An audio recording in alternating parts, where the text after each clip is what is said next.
ஒரு பையனும் பொண்ணும் போய் ஹோட்டலில் சாப்பாடு ஆர்டர் பண்ணுறாங்க. சாப்பாடு ஆர்டர் பண்ணி முடித்த உடனே ஒரு ஆஃப் எடுத்து தான் வைக்கிறாங்க. அதை சாப்பிட்டு பார்த்தா அது வந்து வெஜ்ஜுன்னு சொல்லி தெரிய வருது. அப்புறம் இன்னொரு சாப்பாடு ஆர்டர் பண்ணால் மண் தொட்டி எடுத்து வந்து வைக்கிறாங்க. அந்த மண் தொட்டியை பார்த்துட்டு நம்ம ஹீரோ பல டென்ஷன் ஆகிறான். தண்ணி ஊற்றினா டன்னு வளருது பட்டுக்கு. என்னடா சமைக்கிறீங்கன்னு சொல்லி கிச்சனுக்கே போய் பார்த்தா அங்கே ஒரு பெரிய செஃப்னு சமைச்சிட்ருக்கான். அவன் 5 ஸ்டார் ஹோட்டலுக்கும் செஃப்பு. 5 ஸ்டார் செஃப்னே வச்சுக்கோங்களேன் அப்படின்னு அவன், ஏய் என்னடா சமைக்கிற திட்டு போல, என்னடா நீங்களா அப்படி மண் தொட்டி எடுத்து வந்துக்கிறேன்னு சொல்லி கேட்கறதுக்கு, நான் அப்படி தான் செய்வேன் வேண்டாமோன்னு கேட்குறான்.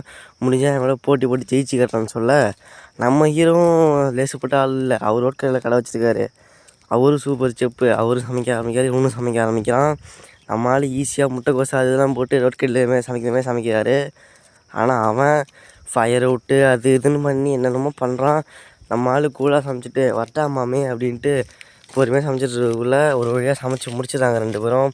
அந்த செஃப்பும் சமைச்சி முடிக்க போகிற கட்டத்தில் நம்ம ஆள் சாப்பாடு செஞ்சு வச்சுட்டு போயிட்டுறான் கிச்சனை விட்டு.